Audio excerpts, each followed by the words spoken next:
Mr. President, members of the court, I have the honor to appear before you on behalf of the Republic of Maldives. The issues before the court in these proceedings could not be of higher importance. They arise in a context of utmost desperation and suffering in the occupied Palestinian territory. The Maldives has long stood at the forefront of advocacy for the people of Palestine. Our position has never wavered, nor has our fight to realize for the Palestinians the right to self-determination, the right to dignity, and the right to life. The Maldives has consistently spoken out on the need to ensure the delivery of humanitarian assistance in the occupied Palestinian territory. UNRWA is the body widely recognized as the backbone and the beating heart of that assistance. The Maldives, like many other states, has expressed grave alarm at Israel's deliberate steps to dismantle this body. In its written statement, the Maldives has highlighted the numerous ways in which Israel has interfered with UNRWA's activities. These actions are not isolated incidents. They form part of a broader pattern of Israel disregarding international law. The Maldives has cast a spotlight on one of the many devastating concrete impacts of Israel's conduct by focusing on access to water in the occupied Palestinian territory. It has explained how each of these forms of conduct has entailed flagrant breaches of Israel's duties as an occupying power and as a member of the United Nations. These proceedings present a historic opportunity for the court to reaffirm Israel's obligations in relation to the delivery of humanitarian assistance and to ensure that international law produces tangible results for the Palestinian people whose lives depend on it.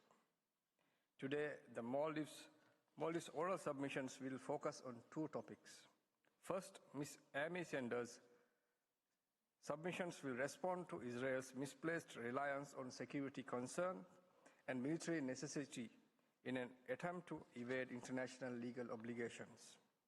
Second, Dr. Naomi Hart will address the legal consequences of Israel's purported withdrawal from the agreement set out in the 1967 exchange of letters between Israel and UNRWA. To conclude my remarks, the Maldives stands unavered in its support of an independent and sovereign Palestinian state founded on the pre-1967 borders with East Jerusalem as its rightful capital. We will not falter in our advocacy for a permanent ceasefire and for the safe and dignified return of displaced Palestinians to their homes. The Palestinian people have an inalienable right to unhindered access to humanitarian assistance. The Maldives stands firm in its support for UNRWA and its ability to perform its indispensable mandate without unlawful interference. Our commitment is clear and unshakable. As recalled on Monday, the cause of Palestinians is one of justice, and we trust that this court's opinion will advance that just cause in accordance with international law. Mr. President, I thank you for your attention and ask that you give the floor to Ms. Sanders. I thank Mr. Usham. I now invite Ms. Amy Sanders to address the court. You have the floor, madam.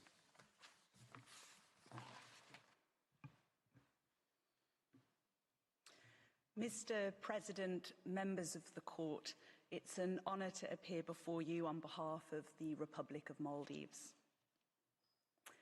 Partisan, one-sided, denying Israel's security and military needs. Those are the descriptors that are used to challenge the weight of submissions before you, which insist that Israel cannot evade its obligations by appeals to military expediency. Mindful of certain judges' recent reminder that questions before the court should be approached in a balanced manner, this morning the Maldives engages with this challenge directly. The overarching point is this: when assessing the relevance of Israel's security and military needs to its provision of humanitarian assistance to the civilian population of the occupied territories.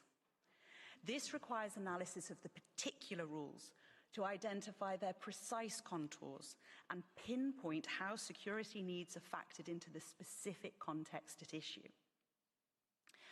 As Judge Talade has observed, international law is not agnostic to security concerns, but the notion of security interest does not constitute an independent legal rule or optional add-on permitting a state to depart from fundamental rules of the system. My submission will focus on considering this overarching point with respect to Israel's obligations as an occupying power. The obligations of an occupying power have been specifically framed to apply in contexts of armed conflicts where security and military interests are necessarily heightened. Those interests are thus embedded in the formulation of the primary obligations, assessing precisely where the careful balance lies between military and humanitarian considerations requires precise analysis of the rules which are applicable to three core questions in these proceedings. The first core question: can Israel's security or military interests serve as a basis to refuse consent to UNRWA acting in the occupying territories to provide essential supplies? Israel has stated that it has a broad discretion to administer the occupied territory, but such a high-level assertion is of limited assistance, noting that in any event, this court has confirmed that administrative duty is to be exercised for the benefit of the local population.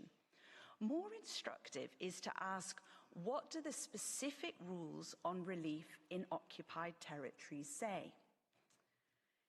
If an occupying power is not itself providing essential supplies, such as water, it must agree to relief schemes. Article 59 of the Fourth Geneva Convention is clear on that.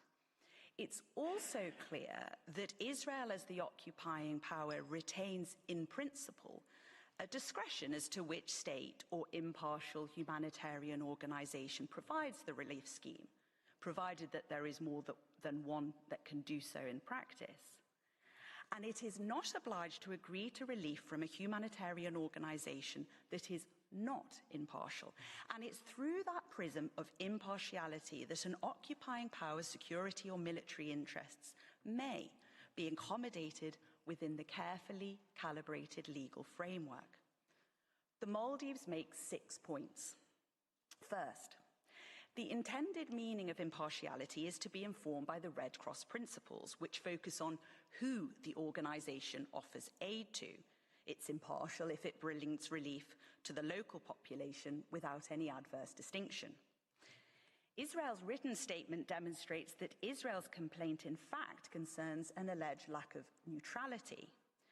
Contrary to what was submitted yesterday, neutrality is, on its ordinary terms, a separate concept, requiring that the organisation does not take sides in hostilities or engage in controversies of a political, racial, religious or ideological nature.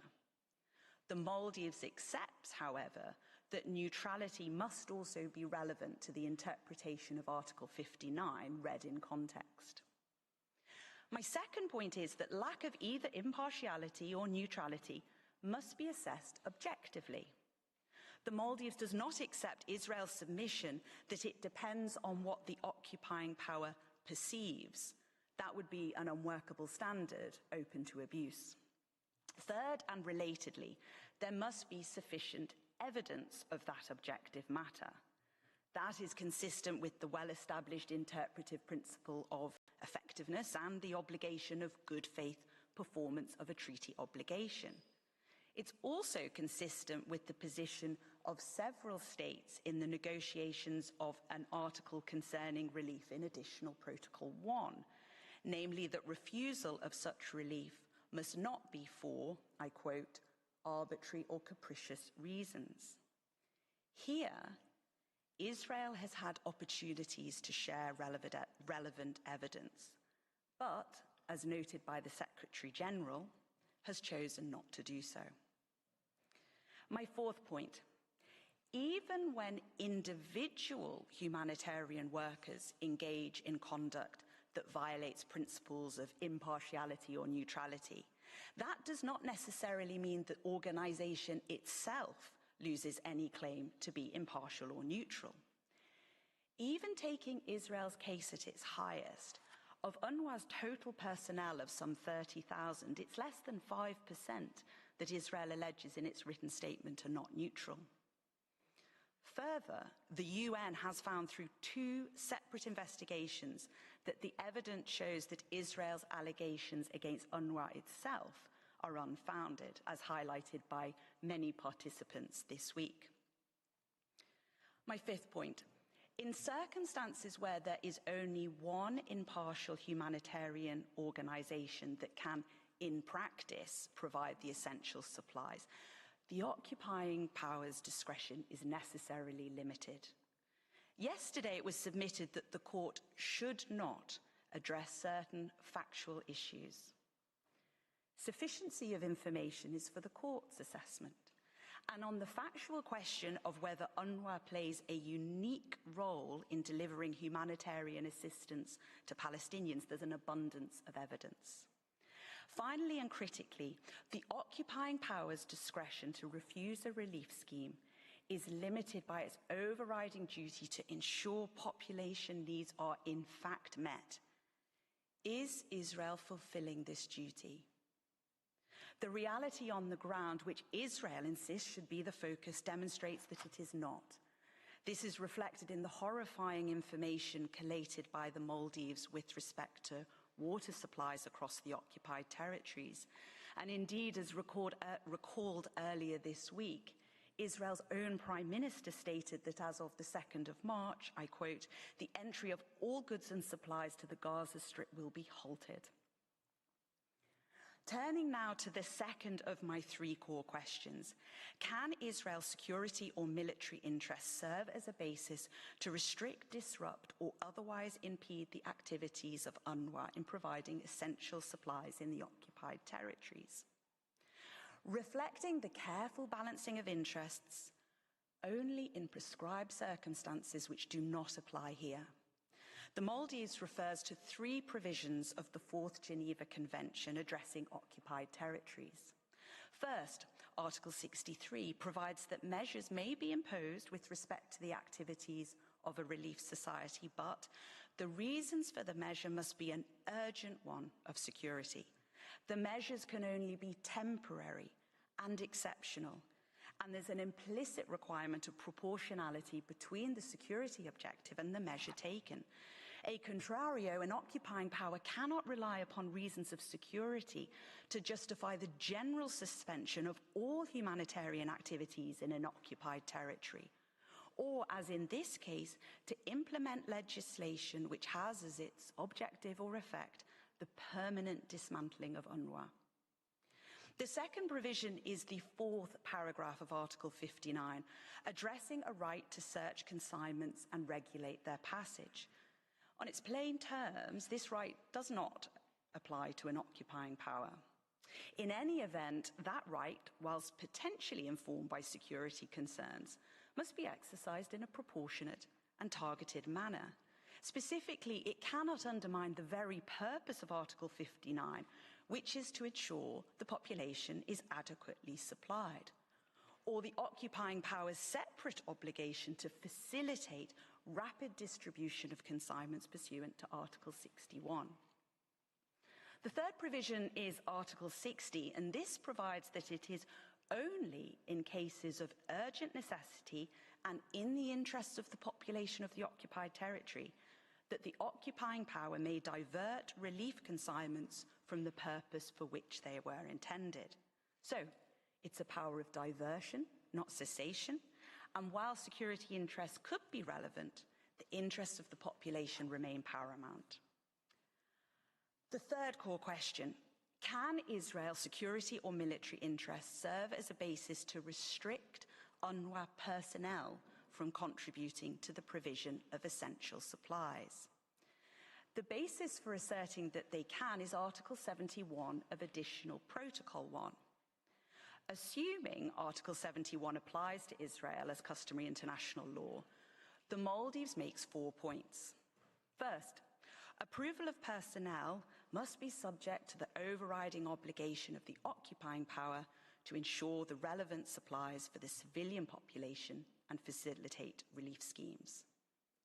Second, while subparagraph 3 does envisage measures impacting the activities of personnel, measures are restricted to limiting, not eliminating the personnel's activities or temporarily restricting their movements. Third, that power can only be exercised in one circumstance, imperative military necessity, which has not been demonstrated here. Fourth, the power may be exercised with respect to specific personnel, but not the organisation itself, a view supported by the context. Subparagraph 4 provides that the mission of any of the personnel, i.e. specific persons, may be terminated if that person fails to take into account relevant security requirements. Mr. President, members of the court, the Maldives is alive to the quest for balance on these sensitive topics. By engaging in good faith with the arguments of Israel, pulling in the opposite direction to that of the Maldives, and by seeking to unravel the knot between them by precise reference to the applicable rules, the Maldives hopes to contribute to that quest. I now ask that you call Dr. Hart to the podium to conclude the Maldives submissions. I thank Ms. Sander. I now give the floor to Dr. Naomi Hart. Mr. President, members of the court, on the 28th of October 2024, the Israeli Knesset passed a law stating that the invitation for UNRWA to operate in Israel's territory, as set out in the 1967 exchange of letters, was to expire imminently. Days later, Israel wrote to the President of the General Assembly stating that it withdraws its request to UNRWA. By these actions, Israel purported to use its term, abrogate the provisional agreement reached in the exchange of letters. Today, it is an honour to address, on behalf of the Republic of Maldives, the legal consequences of Israel's purported withdrawal from the exchange of letters as regards its obligations to confer immunities and privileges on UNRWA and its personnel. I will focus on two questions. First, what are the consequences of this purported withdrawal on Israel's obligations under the UN Charter and the General Convention? Second, what are the consequences for Israel's obligations under the exchange of letters itself? I turn to the first question. The fundamental point already highlighted by the Maldives and the overwhelming majority of other participating states is that Israel's obligations under the Charter and the General Convention exist independently of any agreement reflected in the exchange of letters and thus survive any purported termination of that agreement. Starting with the UN Charter, Article 105.1 confers on the UN, including subsidiary organs such as UNRWA, an entitlement to privileges and immunities necessary for the fulfilment of the UN's purposes. Under Article 105.2, UN officials similarly enjoy such privileges and immunities as are necessary for the independent exercise of their functions. Those entitlements are not conditional on any other agreement being reached. Further, they cannot be narrowed by any other agreement, given that Article 103 provides for the Charter's supremacy over any other conflicting international agreement. The General Convention is a treaty contemplated by Article 105.3 of the Charter in that it determines the details of the application of Article 105, but of course it does so without attenuating any Charter obligations. The obligations owed under the General Convention are integral to membership of the UN.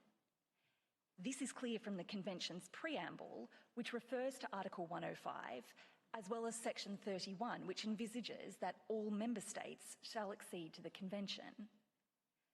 Section 35 provides that a state shall remain bound by the Convention for so long as that member remains a member of the United Nations.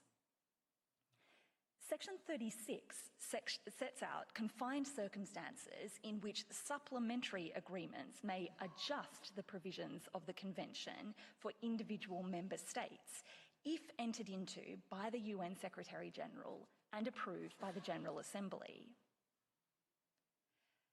Let us turn then to the exchange of letters.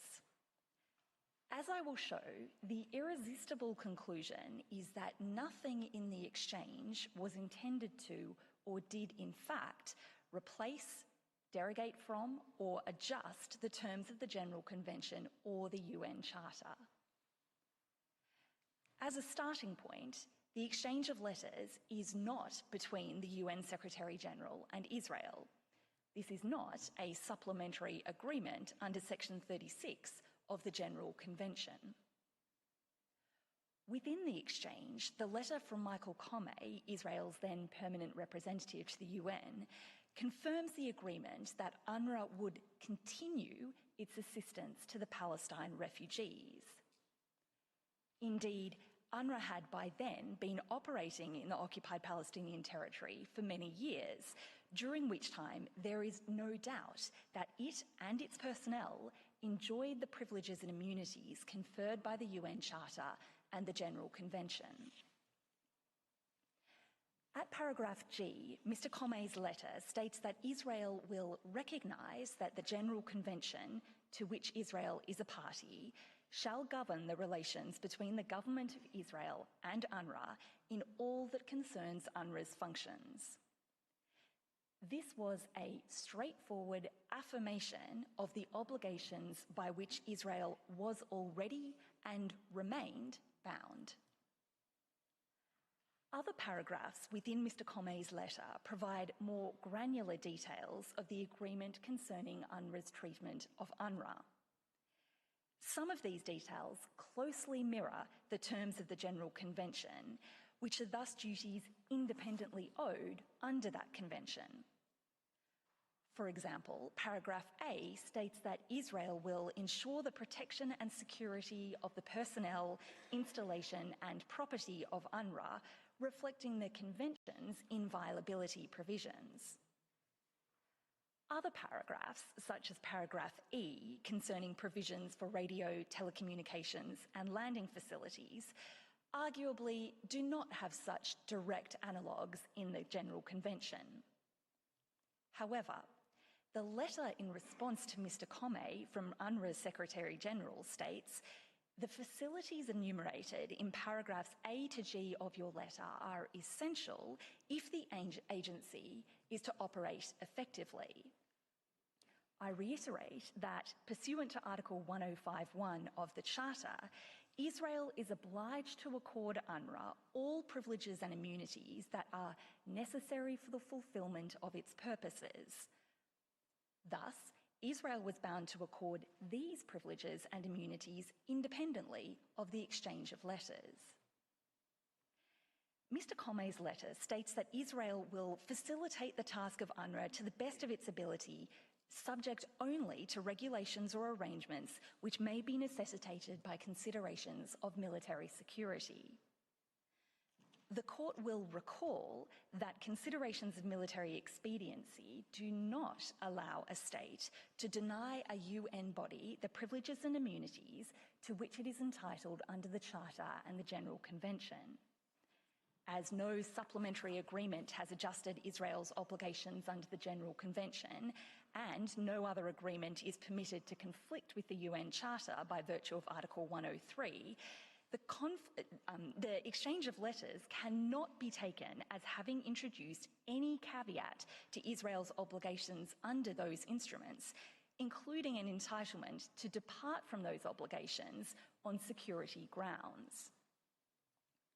The bottom line is this: An instrument such as the exchange of letters may play a valuable function in affirming and particularising parties' understanding of their rights and obligations regarding privileges and immunities.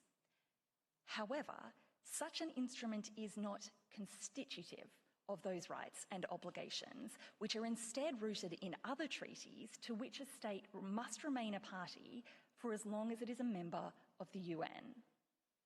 It follows that even if Israel were able to withdraw from the exchange of letters, that would not affect its underlying and independent treaty obligations to accord privileges and immunities to UNRWA and its personnel. That leads me to my second topic. What are the consequences of that same purported termination for Israel's obligations under the exchange of letters itself? The exchange of letters was intended to be a legally binding agreement. This is clear from the use of terminology denoting legal obligation, such as confirming our agreement, as well as indicia such as the provision that the rights and obligations would remain in force until replaced or cancelled. It has also been published in the UN Treaty Series. As for the use of the word provisional, it is clear from context that all that word indicated was that the agreement could ultimately be replaced or cancelled. Crucially, those words, replaced or cancelled, do not confer a right of unilateral denunciation. This agreement is thus within the scope of the international law rule set out in Article 56 of the 1986 Vienna Convention on the Law of Treaties. Either party can denounce the treaty only if it is established that, at the time the treaty was concluded, the parties intended to admit the possibility of denunciation, or a right of denunciation may be implied by the nature of the treaty. 2 points arise from this. First, it may be tempting to draw an analogy between this exchange of letters and the headquarters agreement between the World Health Organization and Egypt, considered by the court in its 1980 advisory opinion. There, the court held that, given the nature of that agreement, Egypt was entitled to bring it to an end unilaterally. However, the exchange of letters is not of the same nature. First, and fundamentally, it is not an agreement concerning UNRWA being headquartered in Israel. Instead, it concerns the operation of a humanitarian relief agency in territory over which Israel is occupying power, but not sovereign. Second, as occupying power, Israel is obliged to ensure the availability of humanitarian supplies and to allow relief societies to pursue their humanitarian activities, as addressed by Ms. Sander. Third, UNRWA was acting in the occupied Palestinian territory pursuant to a General Assembly mandate. In light of those factors, contrary to Israel's submissions, this agreement was not one that either party could abrogate at will, and nor is it of a nature that would allow this. In the absence of UNRWA's agreement, Israel's purported denunciation of the exchange of letters is of no legal effect. Second, even if Israel could denounce the agreement in the exchange of letters, it would be required at a minimum to provide a reasonable period of notice and to engage in prior good faith consultations and negotiations with UNRWA with a view to causing the minimum possible prejudice to UNRWA's work. Israel has complied with none of these requirements. Mr. President, members of the court, that concludes the submissions of the Maldives. I thank the representatives of the Maldives for their presentation.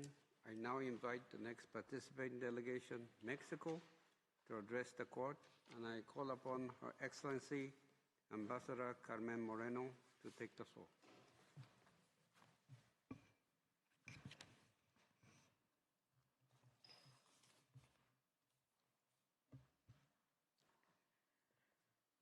Mr. President, Madam Vice President, distinguished members of the Court, my name is Carmen Moreno Toscano, Ambassador of Mexico to the Kingdom of Netherlands. It is a great honor for me to appeal before the International Court of Justice on behalf of the United Mexican States and to participate in these oral proceedings concerning the obligations of Israel in relation to the presence and activities of the United Nations, other international organizations, and third states, and in relation to the occupied Palestinian territory.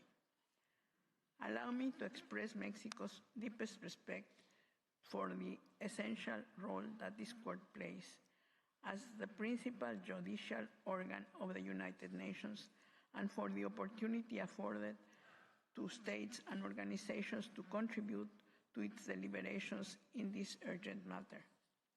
Mexico asserts that this court has jurisdiction to render the requested advisory opinion as all the requirements outlined in Mexico's written statement have been satisfied. Mexico is aware that certain states have urged the court to decline to render an opinion. However, the advisory function of this court is not contentious in nature and exists precisely to assist the United Nations in clarifying complex legal questions. The present request does not adjudicate Israel's conduct but seeks legal guidance on the scope of its obligations under international law. As this court has previously affirmed, advisory opinions serve to provide legal clarity to the organs of the United Nations and assist them in the fulfillment of their mandates.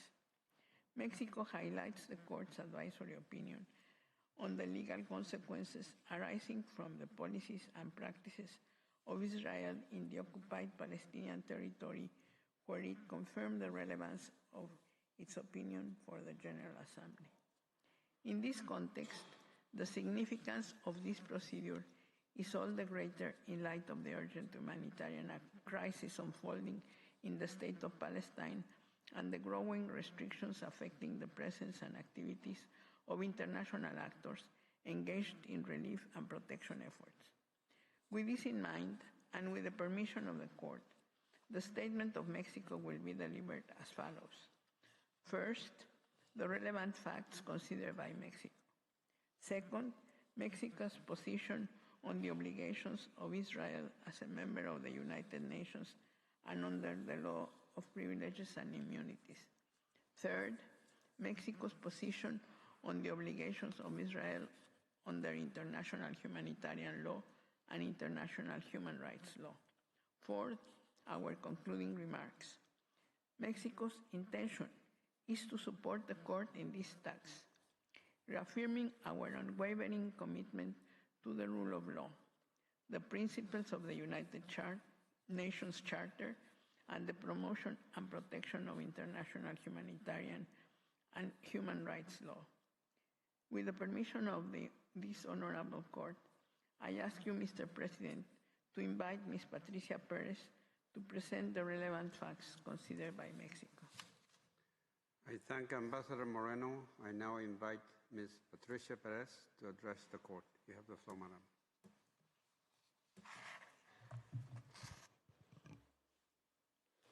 Mr. President, distinguished members of the court, it is a privilege to stand before you to adequately address the legal issues raised in the request submitted by the General Assembly.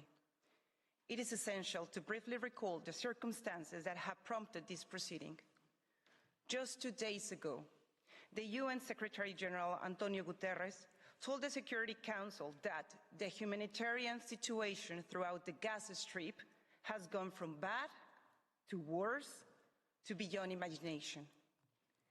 Since 7 October 2023, following the escalation of the hostilities between Hamas and Israel, the civilian population of Gaza has endured severe suffering due to repeated bombardments, mass displacement, and the almost total collapse of essential infrastructure. Particularly concerning has been the situation faced by the United Nations Relief and Work agency for Palestine refugees in the Near East. As the principal provider of basic services to Palestine refugees in Gaza and the West Bank, UNRWA's role is unique and irreplaceable. Yet, in January 2024, following allegations made by the Israel authorities against certain UNRWA personnel, a number of states suspended their funding to the agency, seriously undermining its operational capacity. Moreover, Israel has moved forward with legal and administrative measures to obstruct UNRWA's operation. Other international organizations and third states seeking to provide humanitarian assistance in Gaza have been similarly impeded. Mexico expresses its deep concern over the breakdown of the ceasefire in Gaza, which has further limited the entry of vital supplies. The unilateral decision to resume hostilities has resulted in a devastating setback for humanitarian relief efforts and exacerbated the already dire conditions. This concern is shared by the independent United Nations human rights experts, who describe Israel's decision as something that reopened, and I quote, the gates of hell. Since last March, Israeli authorities have halted the entry of all life-saving supplies, including food, medicine, fuel, and cooking gas for 2.1 million people. Israel has also cut power to southern Gaza's desalination plant, limiting access to clean water for 600,000 people. Additionally, Israeli military operations in the northern West Bank have displaced 40,000 Palestinians. Mexico also draws this court's attention to the Security Council meeting of last April, where the United Nations High Commissioner for Human Rights stated that the war on Gaza has seen the greatest number of aid workers killed in any conflict. He particularly pointed out the recent uncovered mass grave, where 15 first responders, including 8 Palestine Red Crescent Society paramedics, 6 civil defense members, and 1 UN officer were buried, including their vehicles, in an outrageous effort to cover this act. They were killed in an unprovoked and heinous attack while on mission to save lives. The gravity of this situation deepens with every passing day, even as we speak. These facts illustrate the extent to which the humanitarian situation in the state of Palestine continues to deteriorate. Despite repeated calls from the international community for restraint, access, and protection, they also reinforce the legal and moral urgency of the question before this court, particularly in view of Israel's obligations under international law. With the permission of the court, I ask you, Mr. President, to give the floor to Mr. Pablo Arrocha, legal advisor of the Mexican Ministry of Foreign Affairs, to present Mexico's considerations regarding the obligation of Israel under international law and our concluding remarks. Thank you. I thank Ms. Perez. I now give the floor to Mr. Pablo Arrocha.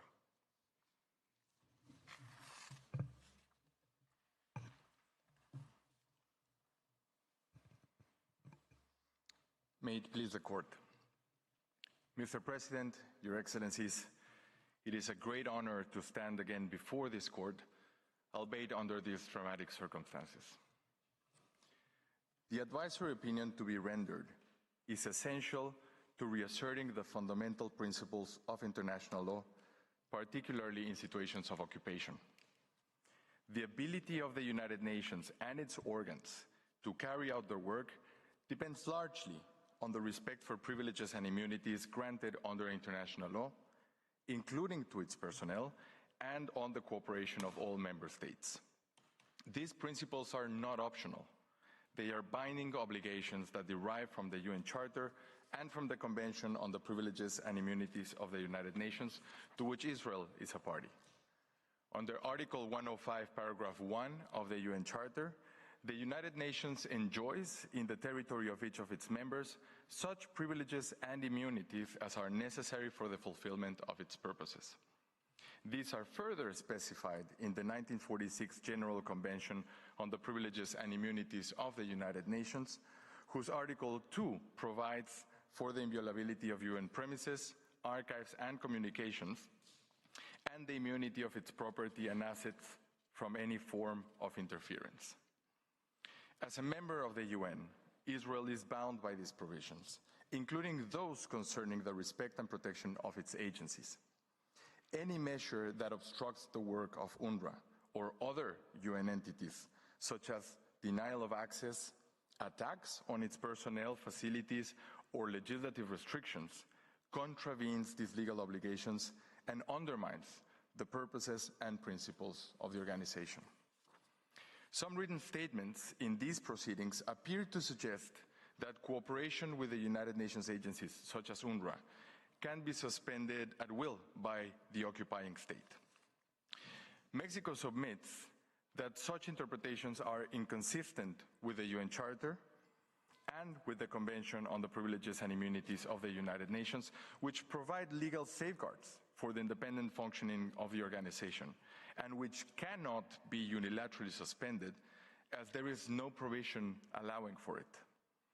Moreover, Article 2, Paragraph 5 of the Charter provides that all members shall give the United Nations every assistance in any action it takes in accordance with the present Charter. Israel is also bound by Articles 55 and 56 of the Charter, which establish the duty of international cooperation in promoting respect for human rights, the principle of self-determination, and improving living conditions. These provisions commit all member states to work individually and collectively to advance the dignity and well-being of peoples, especially those living under occupation or in humanitarian crisis. General Assembly Resolution 79/141 explicitly calls for the facilitation of aid and protection to the Palestinian people, specifically the necessity of international assistance to alleviate economic and social hardships in the occupied Palestinian territory. Israel is also subject to obligations arising from the judicial decisions of this court, and Article 41 of the court statute and its jurisprudence confirms the binding nature of its provisional measures. In its orders of 26 January, 28 March, and 24 May 2024, issued in the South Africa versus Israel case, the court instructed Israel to take all necessary steps to facilitate humanitarian assistance and to refrain from actions that obstruct such aid. These orders must be fully respected. Mexico asks the court to confirm and reaffirm that all UN member states, including Israel, are legally bound to uphold the privileges and immunities of the United Nations and its agencies, to facilitate international cooperation, and to abstain from any measures that hinder the delivery of humanitarian assistance in territories under occupation. Mr. President, Excellencies, I now turn to the obligations that arise from Israel's continuing presence as an occupying power in the state of Palestine, obligations rooted in international humanitarian law and international human rights law.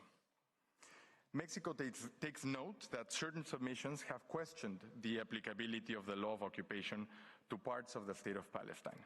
However, as this court reaffirmed in its 2004 and 2024 advisory opinions, Israel acts as and is an occupying power.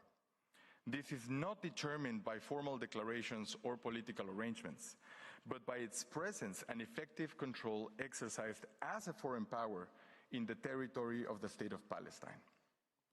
This court has previously confirmed the applicability of international human rights law and international humanitarian law in situations of occupation, including in the specific context of the occupied Palestinian territory, where these regimes are complementary and concurrently applicable.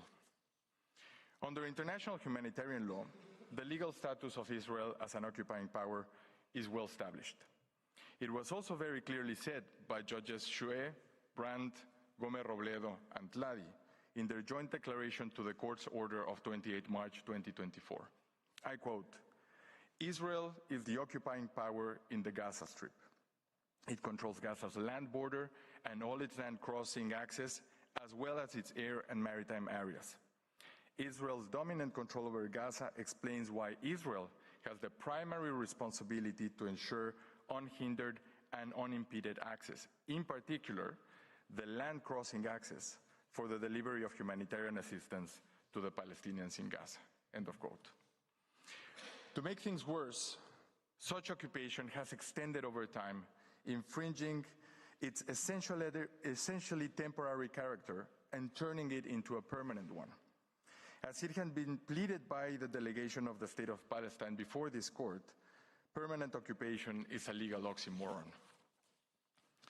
Even the court stated in its advisory opinion of 19 July 2024 that the policies and practices that Israel has implemented in the occupied territory manifest an intention to create a permanent and irreversible Israeli presence in the occupied Palestinian territory, which amounts to annexation and makes its continued presence unlawful. The fact that an occupation is prolonged does not in itself change its legal status under IHL.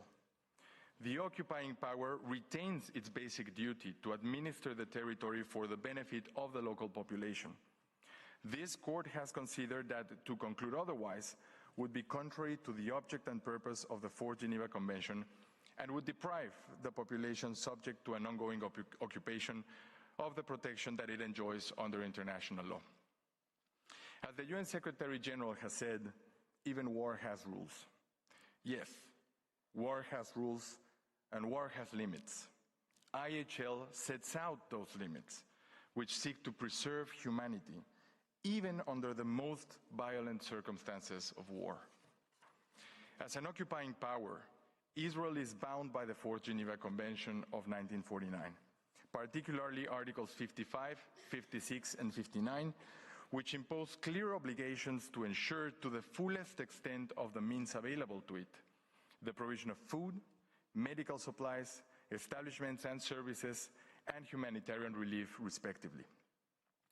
The court has already unanimously ordered Israel to take all necessary and effective measures to ensure, without delay, in full cooperation with the United Nations, the unhindered provision at scale by all concerned of urgently needed basic services and humanitarian assistance, including food, water, electricity, fuel, shelter, clothing, hygiene and sanitation requirements, as well as medical supplies and medical care to Palestinians throughout Gaza, including by increasing the capacity and number of land crossing points and to maintaining them open for as long as necessary.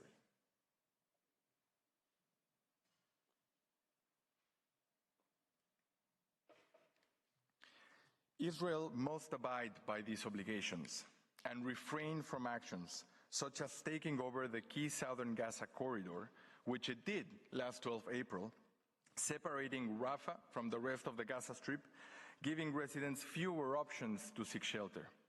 This is not a theoretical or distant crisis. It is unfolding in real time with consequences that the law cannot ignore. Already a year ago, the World Food Programme alerted that 70% of the population in Gaza was suffering from catastrophic levels of hunger. As of 10 March 2024, 1.1 million people in Gaza, that is 300,000 more people than the estimated victims in the Rwandan genocide, had completely exhausted their food supplies and coping capacities and were struggling with catastrophic hunger and starvation. This prompted the former head of OCHA, Martin Griffiths, to say that, and I quote, "The international community should hang its head in shame for failing to stopping it," end of quote. This horrific situation has not gotten any better. On 8 April 2025, the Secretary General indicated, and I quote, "More than an entire month has passed without a drop of aid into Gaza. No food, no fuel, no medicine, no commercial supplies. Gaza is a killing field, and civilians are in an endless death loop," end quote. And just last week, on 25 April, the WFP indicated, and I quote again, that it has run out of food in the Gaza Strip as Israel continues to block the entry of all humanitarian aid into the enclave. The situation inside the Gaza Strip has once again reached a breaking point. People are running out of ways to cope, and the fragile gains made during the short ceasefire have unraveled. Without urgent action to open borders for aid and trade to enter, WFP's critical assistance may be forced to end. End of quote. Simply put, starvation is being used as a method of warfare. The use of starvation of the civilian population as a method of war is prohibited under customary international law, both for international and non-international armed conflicts. The Rome Statute of the International Criminal Court criminalizes this conduct in both types of conflicts, indicating that intentionally using starvation of civilians as a method of warfare by depriving them of objects indispensable to their survival, including willfully impeding relief supplies, is a war crime. The ICC has already issued arrest warrants on this account. Excellencies, starvation is starvation is starvation, and there is no justification whatsoever for it. It is in this context that the recent measures by Israel, including the restriction of access to humanitarian aid, the obstruction of fuel and medical supplies, and the systematic targeting of infrastructure critical to civilian survival, must be assessed. Such actions constitute collective punishment and reprisals against the civilian population, which are also prohibited under IHL. Excellencies, Mexico reaffirms the dual applicability of IHL and human rights law in situations of occupation, which is central in the present advisory proceedings. Israel is bound to uphold international human rights law in the occupied Palestinian territory as a state party to the International Convention on Civil and Political Rights, the International Covenant on Economic, Social and Cultural Rights, the Convention on the Rights of the Child, the International Convention on the Elimination of All Forms of Racial Discrimination, the International Convention Against Torture and Other Cruel, Inhuman or Degrading Treatment or Punishment, and the Convention on the Elimination of All Forms of Discrimination Against Women. This court has asserted that international human rights instruments are applicable in respect of acts done by a state in the exercise of its jurisdiction outside of its own territory, particularly in occupied territories. Article 27 of the Fourth Geneva Convention states inter alia that protected persons shall at all times be humanely treated. Articles 2 and 26 of the ICCPR, Article 2, Paragraph 2 of the ICESCR, and Article 1 of the CERD prohibit discrimination in the exercise of rights. Practices that restrict Palestinian access to aid, healthcare, water, and freedom of movement, which do not apply to Israeli settlements, amount to discriminatory treatment. Excuse me to interrupt. Please slow down for the interpreters. Thank you very much. Will do, Mr. President. Thank you. And I apologize to the interpreters. Furthermore, under CAT and customary international law, the deliberate denial of food and essential services may constitute inhuman treatment or torture, particularly when it affects vulnerable groups such as children.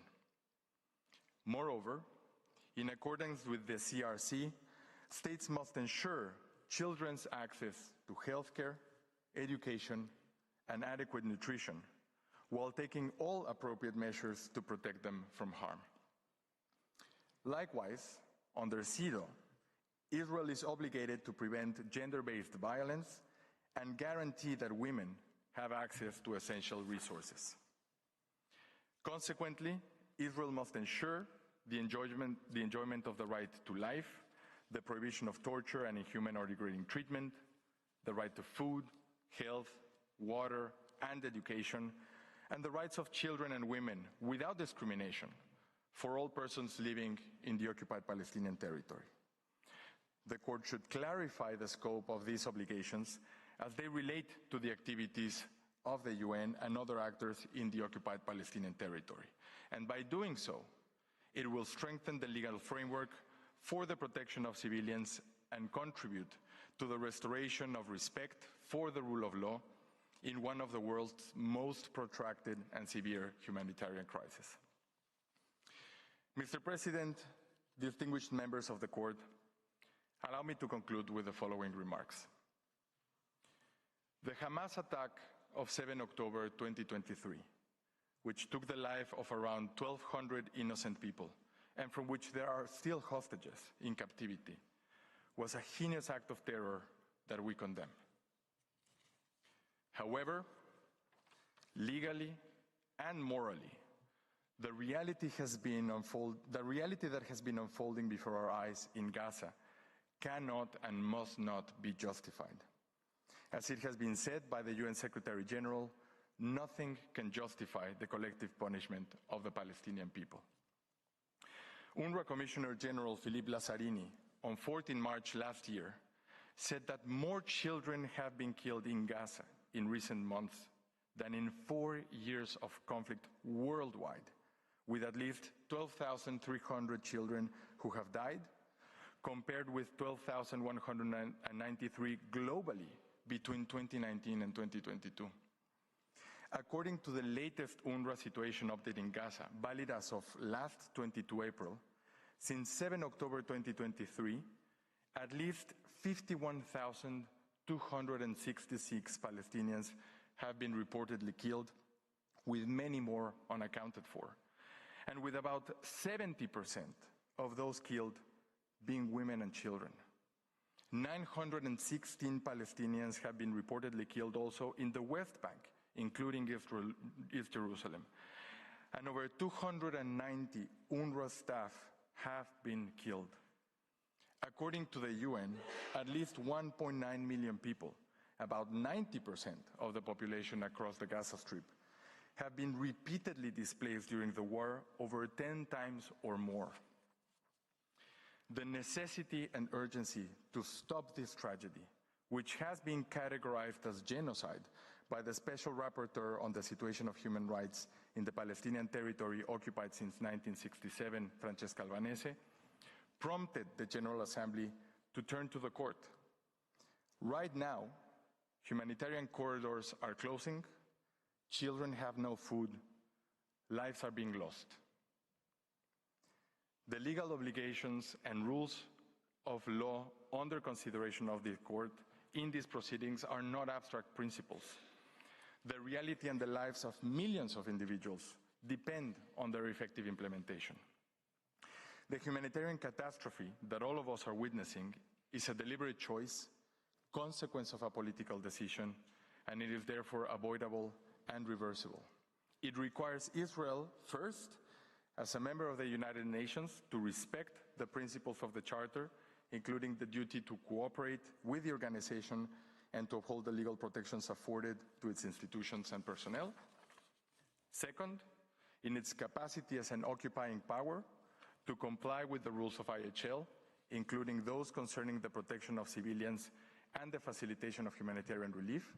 This includes the duty to allow and facilitate without impediment the activities of the United Nations, international agencies, and third states that provide vital assistance to the population under occupation.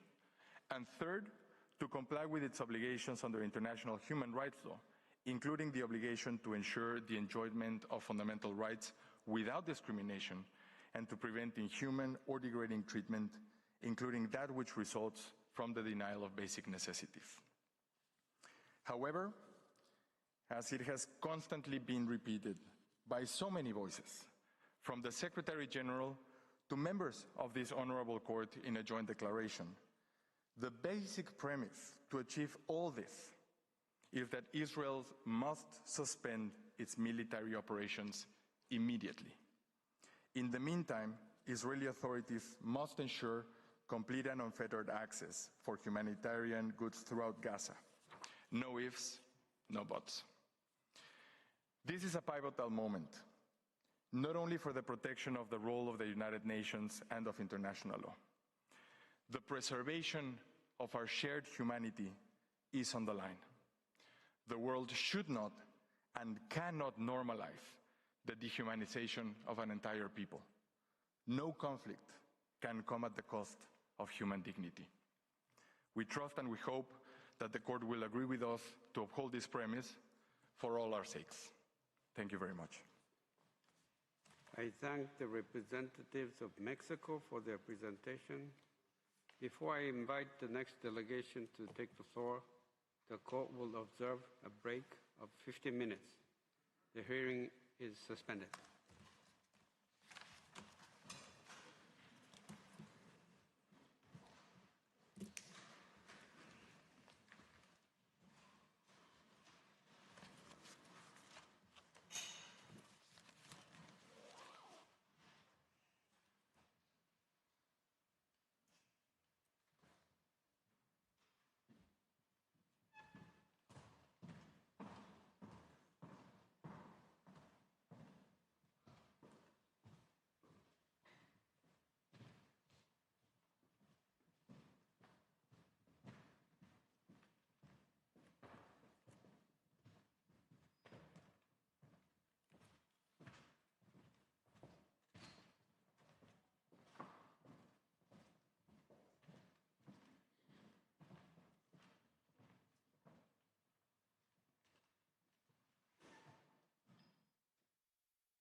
Please be seated.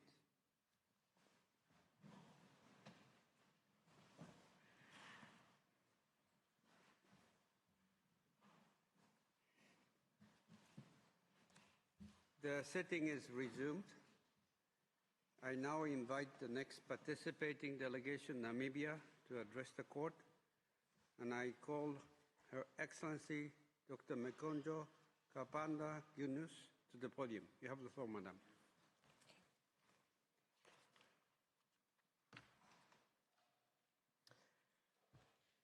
Mr. President, distinguished members of the court, it is my distinct honor to appear before you on behalf of the Republic of Namibia in these proceedings. Namibia co-sponsored the resolution of the General Assembly requesting this advisory opinion.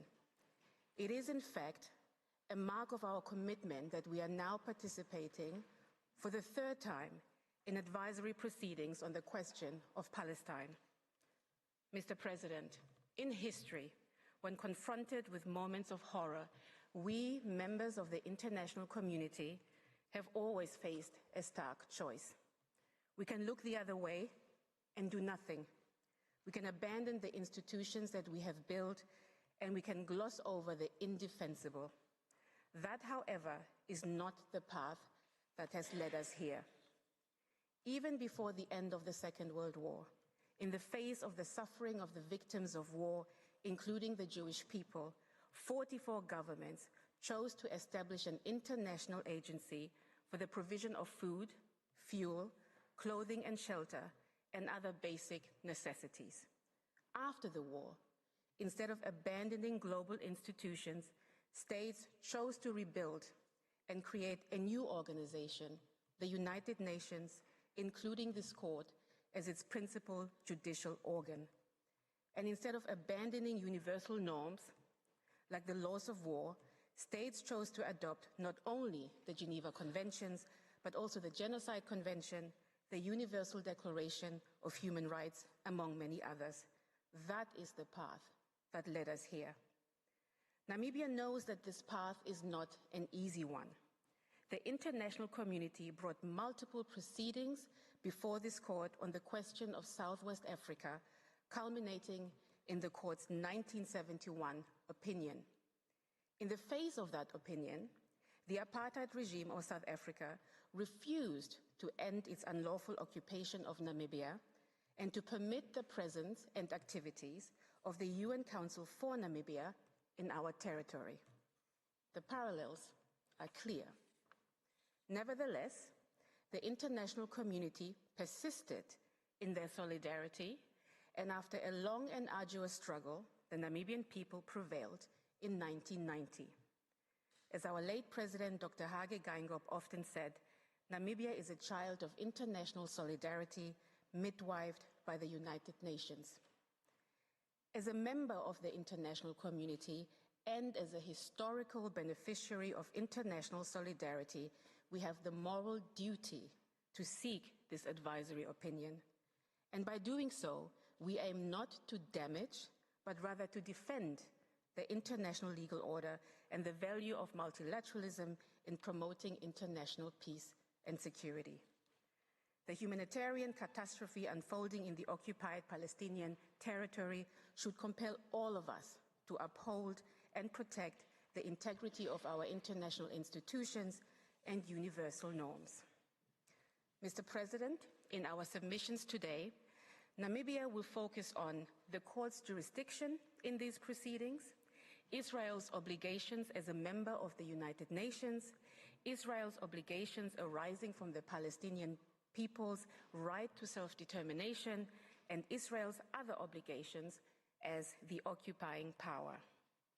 Namibia will focus on UNRWA, given its indispensable role in providing essential humanitarian and development assistance to millions of Palestinians in the OPT, and given the specific measures adopted by Israel targeting its operations.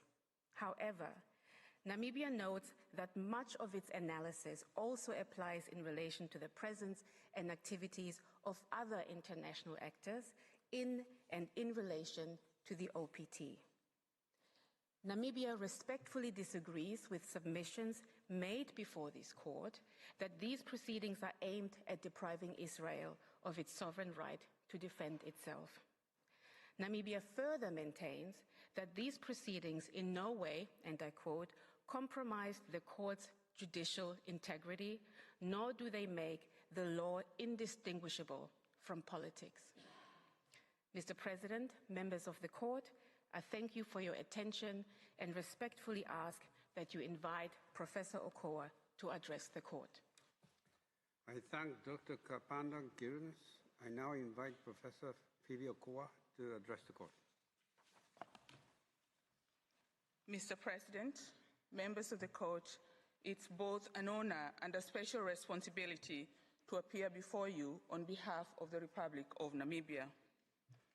At the outset, Namibia wishes to respond very briefly to the argument, both explicitly and implicitly made, that the court should decline to render an advisory opinion in these proceedings, either because the matter is sub judice in the pending case between South Africa and Israel, or because of the court's previous advisory opinions on the question of Palestine. First, Namibia respectfully rejects the sub judice argument. These proceedings are fundamentally different from South Africa against Israel. They are different in character, they serve different purposes, and they engage different participants, and they concern different subject matters. South Africa against Israel concerns a specific question arising under a circumscribed basis of jurisdiction in the Genocide Convention.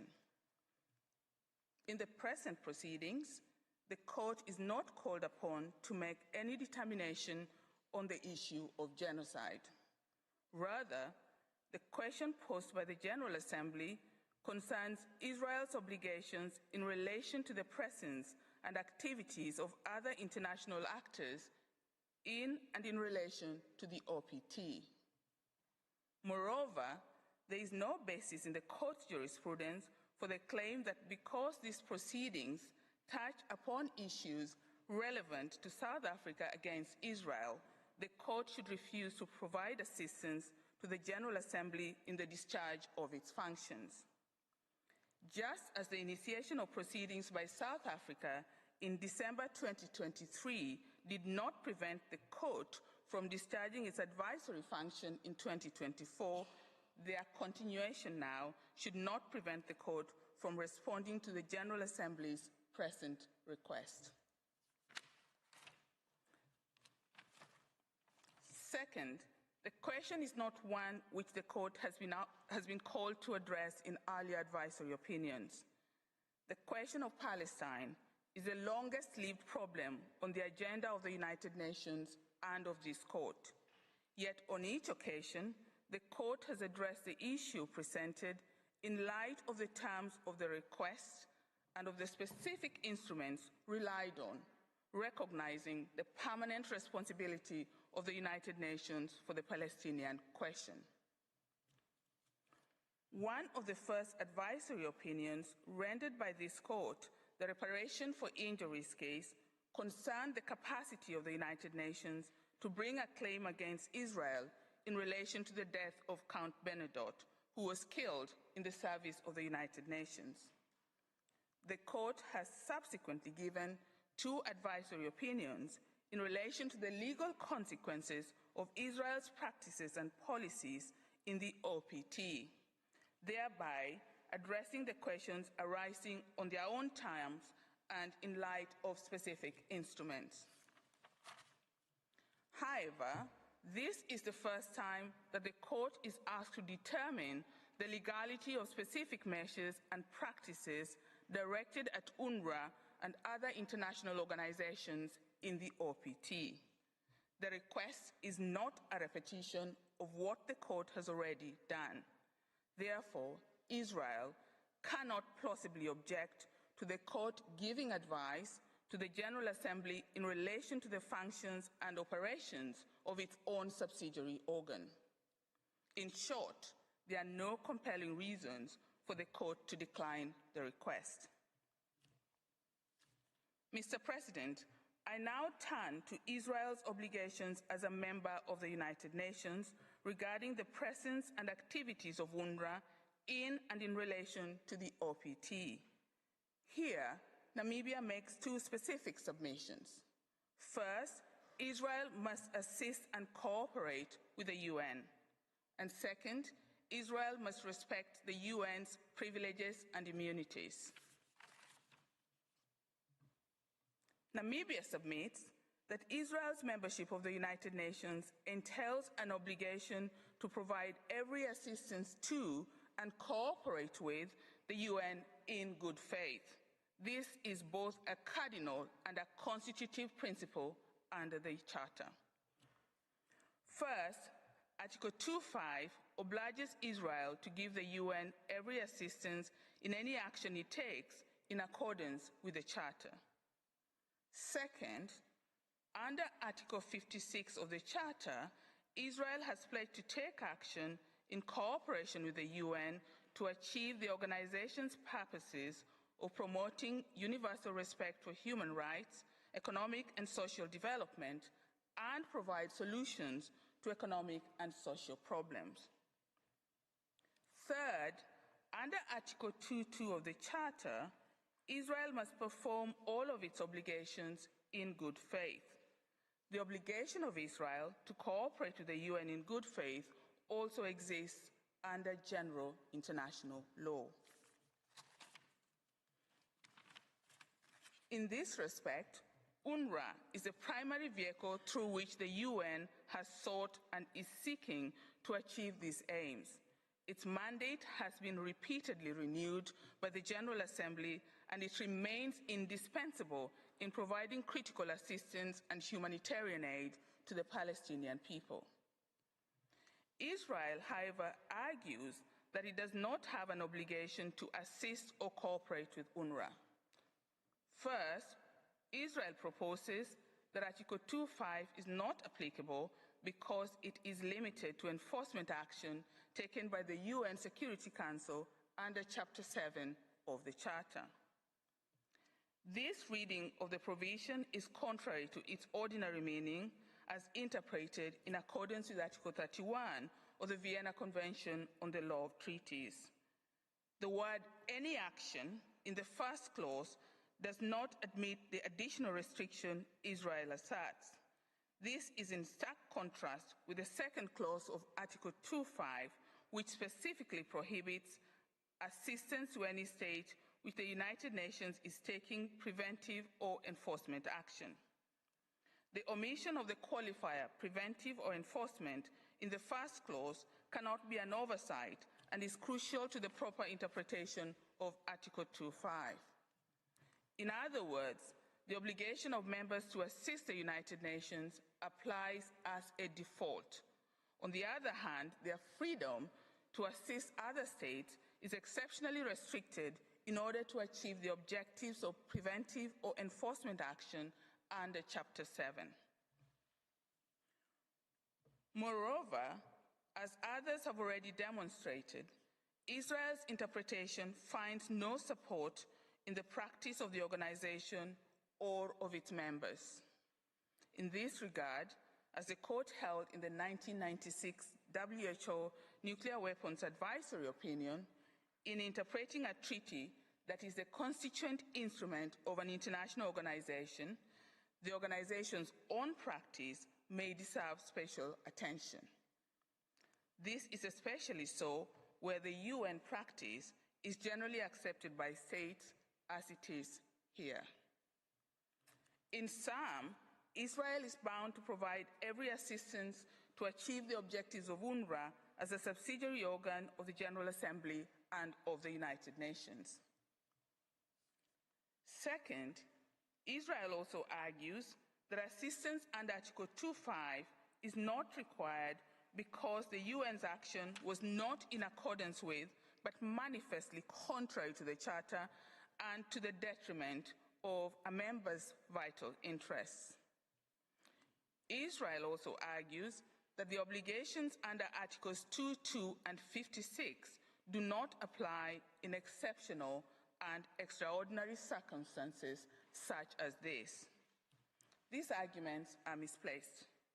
Israel wrongly assumes that it has the unilateral power to disregard its fundamental obligations under the Charter based on a subjective evaluation of vital interests. Moreover, if Israel had wished to challenge the mandate of UNRWA, it could have done so through the many avenues of dialogue in the UN system. In sum, Namibia reiterates that Israel's actions, and particularly its anti-UNRWA laws and related conduct, violate its obligations under the Charter. The conduct entails a blatant refusal to cooperate with the UN, to facilitate UNRWA's work, and to respect its lawfully established mandate. Mr. President, this brings me to my second point, namely Israel's obligations to respect the UN's immunities and inviolability and Article 105(1) of the Charter and the 1946 General Convention. Namibia highlights two aspects of Israel's obligations in this regard. That is, their territorial scope and the absolute character of these obligations. First, Namibia emphasizes that Israel is obligated to respect the UN's inviolability and immunities in both Israel and as an occupying power exercising effective control in the OPT, including East Jerusalem. This is plainly necessary for the fulfillment of the organization's purposes and coheres with the UN's consistent practice, as other participants have highlighted. Indeed, Article 2, Sections 2 to 4 of the General Convention expressly refers to the immunity and inviolability of the UN wherever located. Second, Israel has again invoked the extraordinary circumstances of its security concerns to seek to justify conduct. In fact, according to Israel, it was UNRWA's refusal to respect Israel's withdrawal of cooperation that constitutes an abuse of the UN's privileges and immunities. Namibia submits that Israel's obligations to respect UN immunities and inviolability are absolute. This means, first, that the obligations are unqualified. They are not subject to exception or limitation. This much is evident on the face of the text itself, as well as in the practice of states and of the UN. Second, and relatedly, the obligations apply in times of armed conflict and do not allow for any derogation. Namibia accepts the right of every state to take certain measures in the interest of its national security. But those measures must be lawful and exercised in a manner consistent with recognized norms of international law. In short, a state's subjective assessment of its national security, considerations of military expediency, or alleged wrongdoing by UNRWA cannot justify the infringement of UN's privileges and immunities. Mr. President, I thank you for your attention and respectfully ask that you invite Ms. Pickering to address the court. I thank Professor Kwa for her presentation. I now give the floor to Ms. Gladys Pickering. You have the floor, Madam. Mr. President, members of the court, it is my distinct honor to appear before you on behalf of the Republic of Namibia. I begin with the question, who is international law for? Israel argues that these proceedings, I quote, turn international law on its head in assuming that Israel has only obligations and no rights. To Israel, international law serves to safeguard the sovereignty and security of states. It prescribes the right and obligation of a state in acting to defend its existence, its territory, and its people. However, Namibia submits that Israel presents only a partial picture and one that is inconsistent with this court's jurisprudence. International law protects the rights of not only of states, but also of peoples, in particular their right to self-determination. Namibia's submission focuses on two specific obligations flowing from the right to self-determination. First, Israel has an obligation not to impede in any way the right of the Palestinian people to pursue their economic, social, and cultural development. As the court set out in the advisory opinion of July last year, this is one of the four key elements of the right to self-determination. It is supplemented by Israel's obligations as an occupying power under international humanitarian law as well as under international human rights law. In this respect, UNRWA provides the Palestinian people with indispensable support to enable their development. As reported by the Secretary General, UNRWA ordinarily provides education to over 350,000 students and conducts over 5 million health consultations annually. In Gaza, UNRWA has been providing essential humanitarian assistance to the civilian population since October 2023.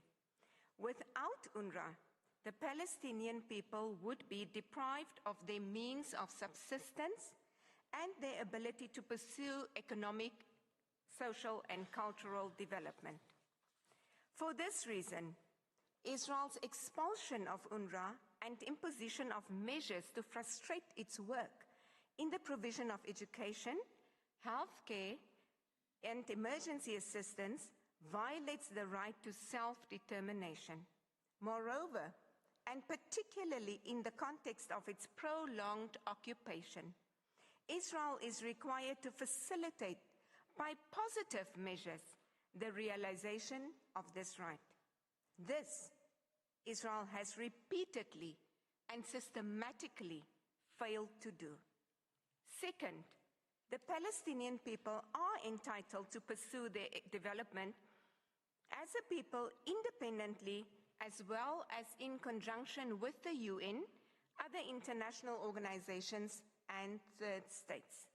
Namibia emphasizes that Israel has no legal basis to prevent international actors from operating in the OPT in the realization of the right of the Palestinian people to self-determination. In this respect, it is up to the Palestinian people to decide what forms of assistance to accept, by whom it is provided, and on what terms. In the advisory opinion of July last year, the court determined that Israel's practices constitute a systematic and prolonged violation of the Palestinian people's right to self-determination.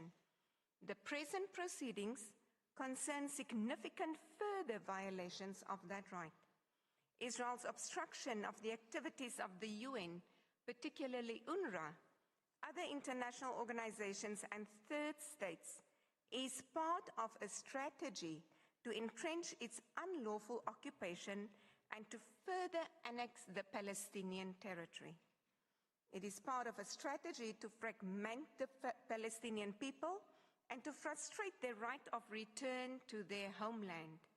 It is, in short, a strategy to perpetually deny their right to self-determination. Mr. President, members of the court, Namibia's final substantive submission concerns Israel's obligations under international humanitarian law and the law of occupation in relation to the provision of aid and assistance. At the outset, Namibia emphasizes that these obligations, as well as any right of Israel as an occupying power, must be interpreted in line with the right to self-determination as a peremptory norm. These obligations also complement Israel's obligations as a UN member to assist and cooperate with UNRWA.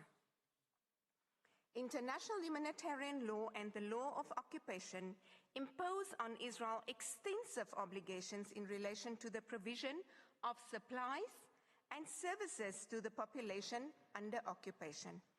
These arguments are set out in full in our written statements. Here, Namibia wishes to emphasize the categorical and demanding terms of Article 59 of the Fourth Geneva Convention. If the population is inadequately supplied, the occupying power shall agree to relief schemes and facilitate them by all means at its disposal. In relation to the OPT, the situation of inadequate supply is catastrophic. The population is in critical need of supplies encompassing extremely wide-ranging forms of assistance, including food, water, electricity, fuel, shelter, clothing, hygiene and sanitation requirements, as well as medical supplies. Therefore, the demands of Article 59 are triggered.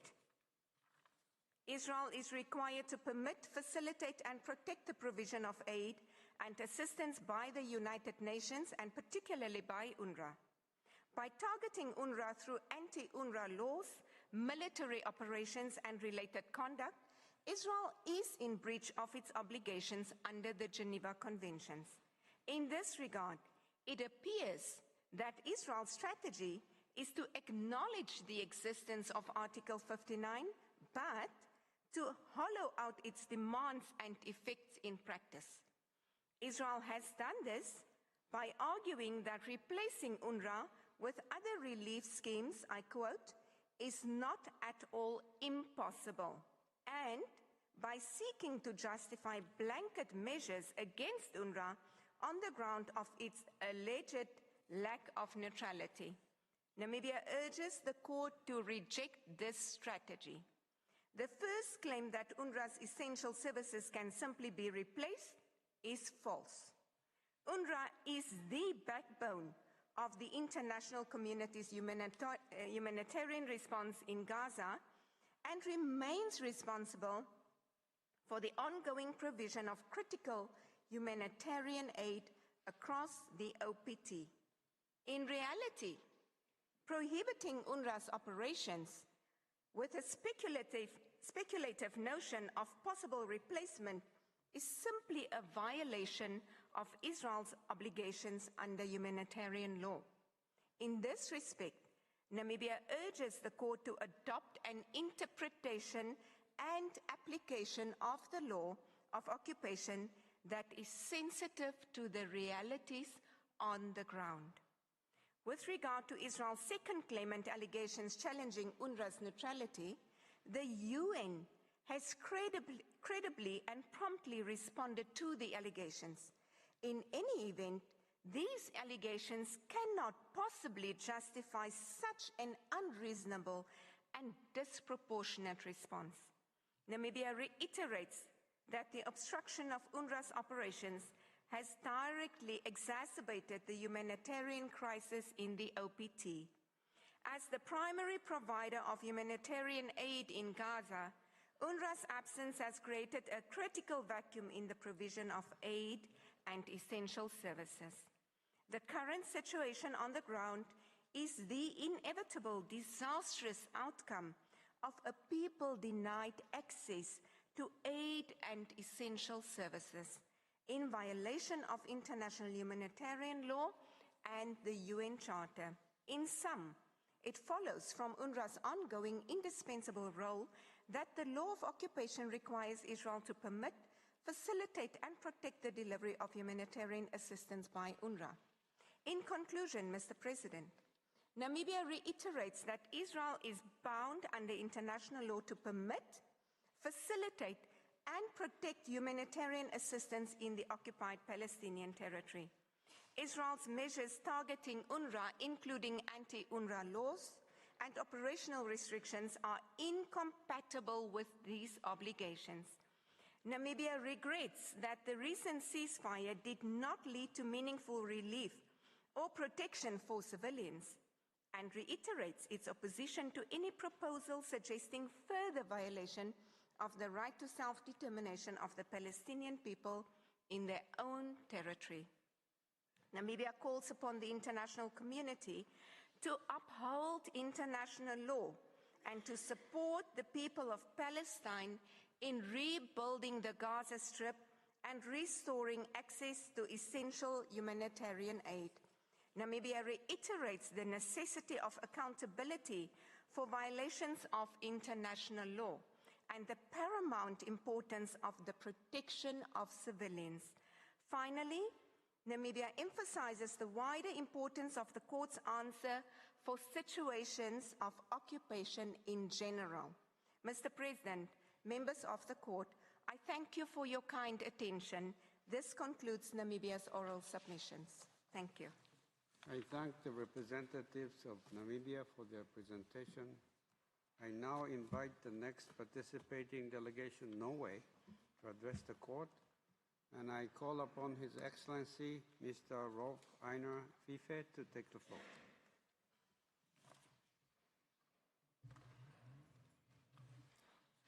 Mr. President, distinguished members of the court, it is an honor for me to appear before this court in this case on behalf of the Kingdom of Norway. Our oral intervention will consist of 3 parts. I will address certain elements of the specific legal framework applicable to the occupied Palestinian territory. In combination, these give rise with binding force to obligations of Israel in the precise subject matter under current consideration. Director General Christian Järvel will thereafter highlight essential obligations. Finally, State Secretary Andreas Mutzel-Kravik will set out Norway's submissions as to the suggested conclusions to be drawn in a context that fully justifies the court's decision to treat the request of the General Assembly with urgency and on a priority basis. Mr. President, distinguished members of the court, seldom has an international presence in a territory, and I should add, rarely have the related obligations of key protagonists been more formally and structurally embedded in a multilateral legal framework than in the occupied Palestinian territory. 3 salient facts may both illustrate this and help us structure our understanding of the specific legal framework. Firstly, when the military occupation started in June 1967, after the Six-Day War, there was an already legally established and significant international presence to support vital needs of displaced local population and a recognized need for a major international effort to protect and assist vulnerable Palestine refugees. Secondly, the UN has a particular long-standing responsibility originating in the mandate and the 1947 petition resolution concerning Palestine. The indisputable right of self-determination of the Palestinian people and the need to devote key efforts to achieve a 2-state solution were early ascertained. Thirdly, since 1948, the realization of key objectives enshrined in a series of mandates and decisions adopted by the main organs of the UN has required international assistance consisting of a composite of assisting actors.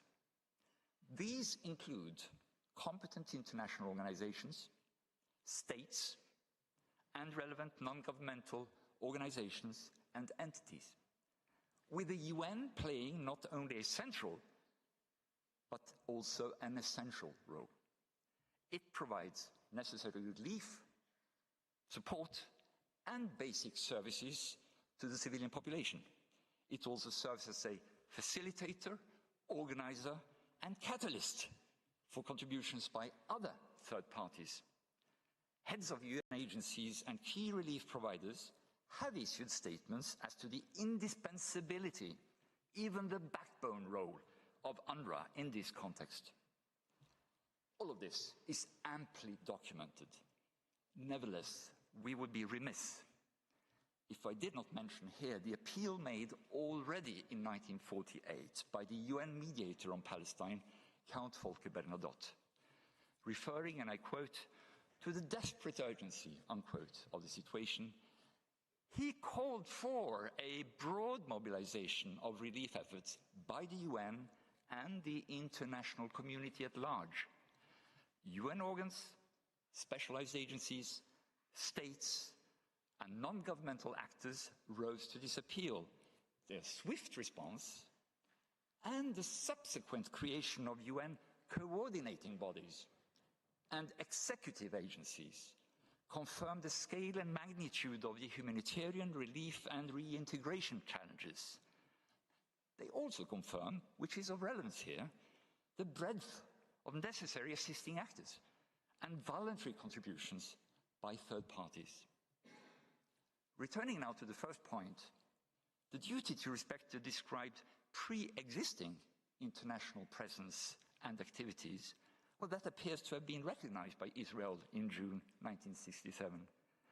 Fundamental rules of laws of occupation, notably enshrined in Article 43 of the Hague Regulation of 1907, require respect for the law in force in the occupied territory unless absolutely prevented from doing so, and the duty to administer the territory for the benefit of the local population. Within 4 days of the ceasefire, the so-called Comey Mission-Moore exchange of letters thus confirmed that UNRWA would, I quote, continue, unquote, its assistance to eligible refugees with, and I quote, the full cooperation, unquote, of Israeli authorities. This ensured practical and operational continuity, including respect for pre-existing arrangements and relevant immunities of the UN. Moreover, the juridical status and privileges and immunities of subsidiary bodies of the UN do not draw their original strength or legal basis from such an exchange of letters. Israel's obligations in this regard follow with respect to UN member states from Article 105, paragraph 1 of the Charter, and they are further detailed in the 1946 Convention on the Privileges and Immunities of the UN. These obligations apply as much in Israel's sovereign territory as in the territory of Palestine. Turning now to the second point, the context and the legal framework applicable to the occupied Palestinian territory entail a particular and long-standing responsibility of the UN. This has already been noted by the court in its advisory opinion on the wall and in its advisory opinion of July last year. And this was already reflected in commitments made to cooperate with the UN in Israel's declaration of independence of 14th of May 1948. Israel's application for membership in the UN specifically stated that independence had been proclaimed, and I quote, in pursuance of, unquote, the 1947 petition resolution. It added that Israel unreservedly accepts the obligations of the United Nations Charter and undertakes to honor them from the day when it becomes a member of the UN. In May 1949, the General Assembly Resolution 273 Roman III on admission to membership explicitly referred to Israel's assurances made, and I quote, in respect of the implementation of the said resolutions, unquote.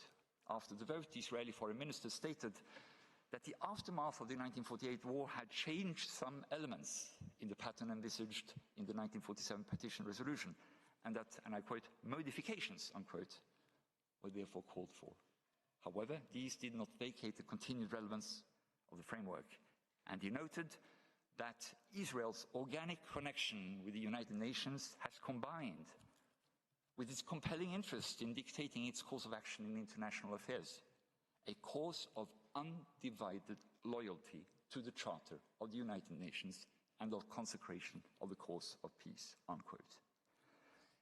In our written statement, we have detailed how the specific legal framework applicable to the territory sets out clear obligations for Israel, not only under international humanitarian law, including as regards humanitarian relief schemes under Article 59 of the Fourth Geneva Convention, but also under human rights law, refugee law, and United Nations law. They combine in requiring duties of cooperation, facilitation, assistance, and protection for the international presence to continue the activities mentioned. My brief overview here serves as an invitation to consider more in detail the analysis made in our written statement. As to the third point, the mandates of UN agencies and specialized agencies have indeed not been static. As documented in an overwhelming number of reports, resolutions, and agreements provided by the UN Secretariat, the relevant mandates have regularly been not only adopted, but also adapted to evolving demands and circumstances. Their international legality is unequivocal. In a broader sense, we're here reminded that international law took a series of decisive legal turns with the creation of the UN, the emergence of new functions of international organizations, and the protection of human dignity and fundamental rights. Moreover, in the context just described, a legal framework was established.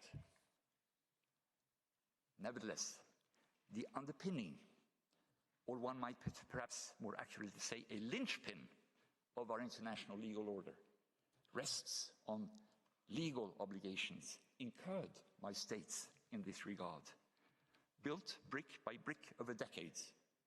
It depends on their compliance, whether the obligation derives from the UN Charter, other international legal instruments, or rules determined on the basis of other valid sources of international law.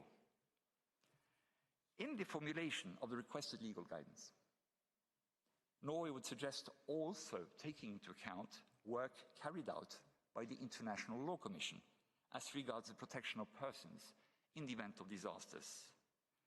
Its state-of-the-art definition in 2016 also in this context. It is moreover suggested to take fully into account the legal obligations related to self-determination. Further detail will now be provided by Director General Järvel, and I would respectfully request the President to now give him the floor. And I thank you for your attention. I thank Mr. Fife. I now give the floor to Mr. Christian Järvel. You have the floor, sir. Mr. President, distinguished members of the Court, it's an honor for me to appear before you on behalf of the Kingdom of Norway. The request put to the Court makes specific reference to the Palestinian people's right to self-determination. As was observed by the Court in the July 2024 advisory opinion, Israel, as the occupying power of the occupied Palestinian territory, has an obligation not to impede the Palestinian people from exercising its right to self-determination, including its right to an independent and sovereign state. The Court specifically referred to the obligation to preserve the territorial integrity of the occupied Palestinian territory, to refrain from measures aimed at dispersing the population and undermining its integrity as a people, to respect the right to exercise permanent sovereignty over natural resources, and the right of the Palestinian people to freely determine its political status and to pursue its economic, social, and cultural development. Norway supports the Court's interpretation on these issues as applied to the specific factual context. In the context of the present case, it is pertinent to build on those observations and assess what implications that flow from them with regard to the question of obligations concerning international presence in and in relation to the occupied territories. I will make 2 points. First, there is an interlinkage between the obligations referred to by Ambassador Fife and the obligation not to impede the right of the Palestinian people to self-determination.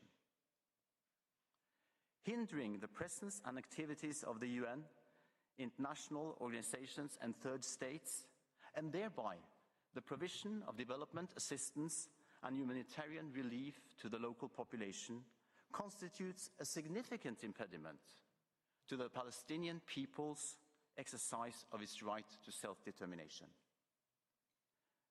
This is so in the perspective of Norway because such acts and measures undermine the integrity of the population as a people, and because they obstruct the right of the Palestinian people to freely determine its political status and to pursue its economic, social, and cultural development. For similar reasons, acts and measures that obstruct the provision of development assistance and humanitarian relief to the Palestinian people by the UN and its subsidiary organs constitute separate violations of obligations owed by Israel to the UN, and also constitute a significant impediment to the Palestinian people's exercise of its right to self-determination. Second, the obligation incumbent on Israel not to impede the right of the Palestinian people to self-determination also entails negative obligations. Israel must refrain from impairing the ability of the representative authorities of the Palestinian Authority or the State of Palestine to establish, conduct, and maintain foreign relations with other international actors, including the United Nations and its specialized agencies, other international organizations, and third states, and their representation to Palestine and the Palestinian people in and in relation to the occupied Palestinian territory.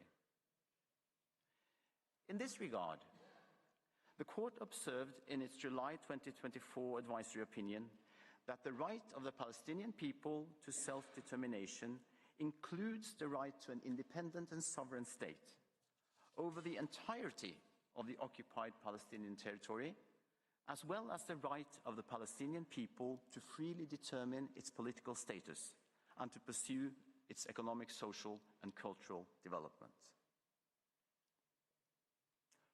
It follows from these observations that the Palestinian people has a right to establish and conduct foreign relations, which is part and parcel of the Palestinians' exercise of their right to freely determine their political future.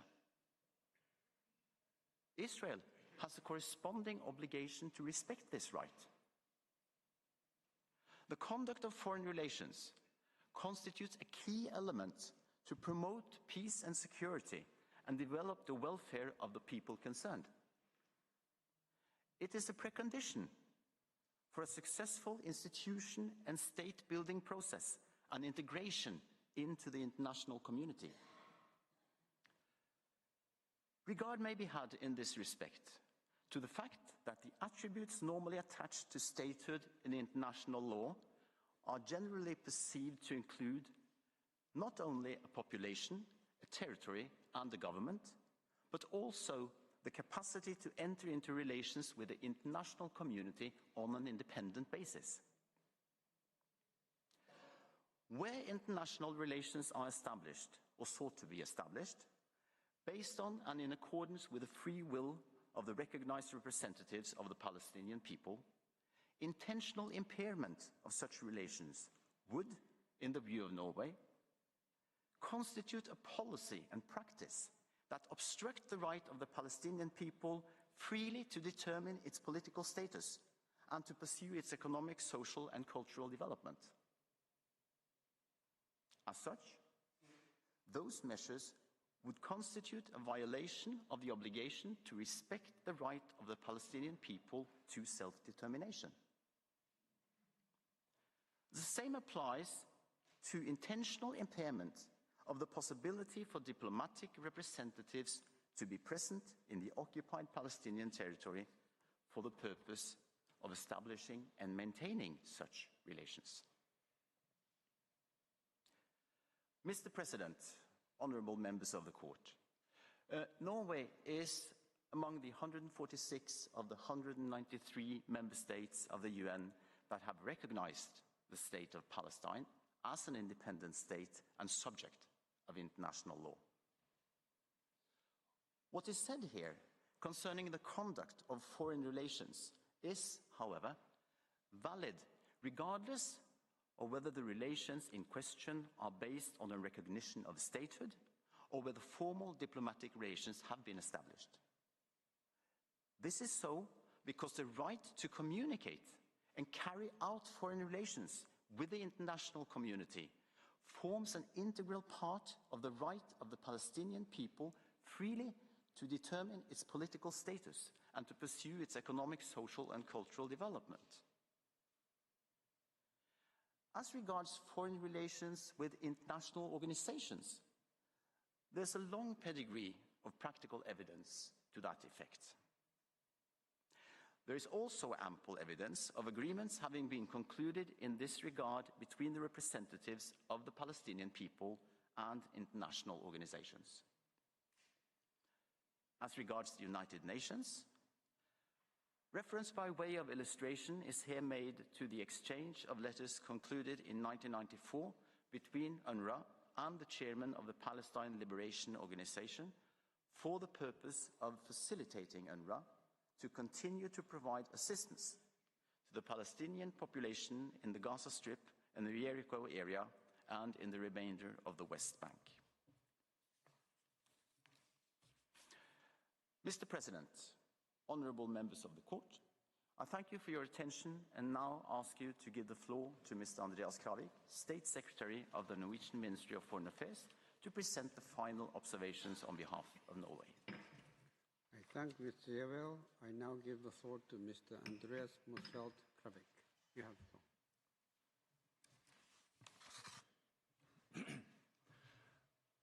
Mr. President, honorable members of the court, it's an honor to stand before you as a representative of Norway. We meet at a time when the humanitarian situation in the occupied Palestinian territory has descended further into a living nightmare. In Gaza, a blockade of humanitarian aid and commercial supplies has been in place now for 60 days. And despite repeated calls on Israel to lift these measures and to facilitate relief, Israel has instead further tightened rather than eased these measures. This is both unconscionable and illegal. It is in this context Norway asked the court to recognize the indispensable nature of UNRWA in running infrastructure, healthcare, education, primary assistance, and in providing relief to Palestinian refugees. Mr. President, honorable members of the court, Norway has consistently condemned the heinous attacks directed at Israel on 7th of October 2023. We have called for an immediate ceasefire, and we have called also for the immediate and unconditional release of all hostages. With the same consistency, however, Norway has also held that Israel, like any other UN member state, must abide by its legal obligations. Against this backdrop, I will make 3 points. First, Israel's obligations to cooperate with the United Nations and with other states. Second, the Palestinian people's right, under the principle of self-determination, to decide freely as to its external relations. And third and finally, Israel's obligation to permit and facilitate assistance, including to facilitate the unimpeded transit of UNRWA and other UN personnel. Turning now to my first point. Israel has an obligation to cooperate with the United Nations as set forth in Article 2, Paragraph 5 of the Charter. This is a general obligation, not limited to enforcement action by the Security Council. In the present context, this means, as the Secretary General rightly has observed, and I quote, that Israel is obliged to give UNRWA every assistance in any action it takes in accordance with the relevant decisions of competent organs adopted pursuant to the provisions of the Charter, end quote. Israel's duty to cooperate with other states in solving international problems of a humanitarian character in the occupied Palestinian territory is laid down in Article 1, Paragraph 3 of the Charter. That provision is, as evident from Article 14 of the Charter, legally binding on states. And the obligation in Article 1, Paragraph 3 is further developed in the Friendly Relations Declaration. It is possible, as Professor Von Loh has observed, and I quote, to establish a legal duty to cooperate in specific legal contexts and to measure a state's compliance with it. Norway submits that Israel has, in the specific context of the humanitarian disaster it has created in the occupied Palestinian territory, an obligation to cooperate with other states in facilitating the provision of humanitarian development assistance where such is offered. To conclude on this first point, Israel has obligations under the Charter to take all necessary and effective measures to ensure, without delay, in full collaboration with the United Nations and third states, the unhindered provisions at scale of urgently needed basic services and humanitarian assistance. This can be achieved only by lifting the blockade, dramatically increasing the number and capacity of land crossing points, and keeping them open. Secondly, Israel has an obligation to respect the establishment and conduct of foreign relations by the representatives of Palestinian people with international organizations and third states. This includes the obligation not to impede the right of Palestine and its people to decide freely as to its external relations, and, relatedly, the obligation for Israel not to impede Palestine's conduct of its foreign relations, notably Palestine's relations with the United Nations, including UNRWA, other international organizations and third states, and their representation to Palestine and its people in and in relation to the occupied Palestinian territory. Third and finally, Israel has an obligation to permit and facilitate assistance, including free passage in transit through Israel of necessary civilian supplies, personnel and equipment from the United Nations, other international organizations, and third states.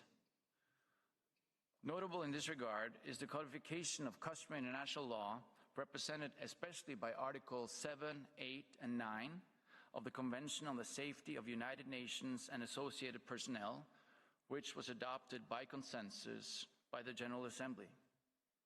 The rules of customary international law codified in the Safety Convention oblige Israel to facilitate the unimpeded transit of UNRWA and other UN personnel across its territory and from one part of the occupied Palestinian territory to another.